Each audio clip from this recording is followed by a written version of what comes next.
Hi everyone, this is a real quick video just to show you how possibly a union might make your life better. So I don't know if every union has this. The last one I was at the community college definitely didn't, but we have what is called supplemental market adjustment here, and this is in addition to the negotiated raises everybody gets every year, which is usually, at least in our latest contract, it's a flat amount or it's a small percentage.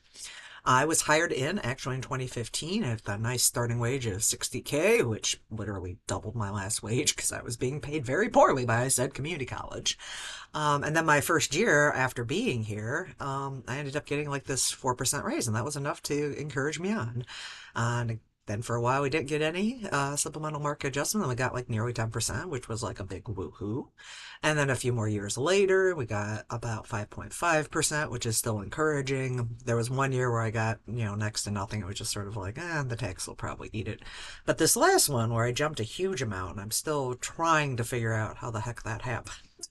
But I'm not complaining. My pay went up like significantly.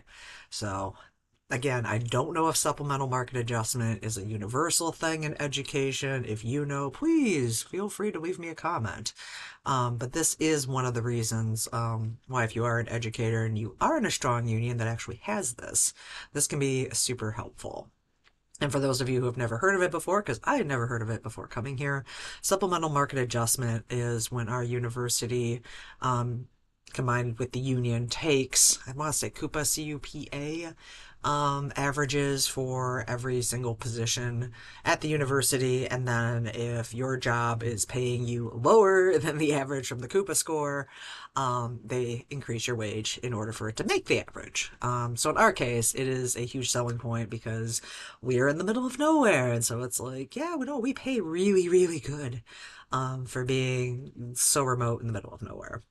Obviously, all this is public information because part of me is like, do I really want to share this out in the universe? But you can look up my salary under my name anytime you gosh darn feel like it.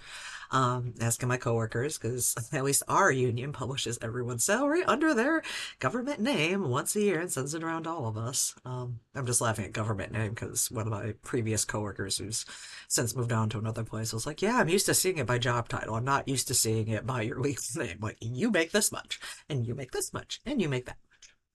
But yeah, numbers matter. I've been here 10, 11 years now. So we're not doing too gosh darn bad getting a raise like every other year or so. And hopefully this will continue because this is one of the things we actually went on strike for was to retain our supplemental market adjustment. Because university is like, what do you mean we have to keep paying into this? It's like, yes, you have to keep paying into it. All right. Thank you for listening, and hopefully you found this kind of educational. Unions aren't always a negative, although they definitely can be.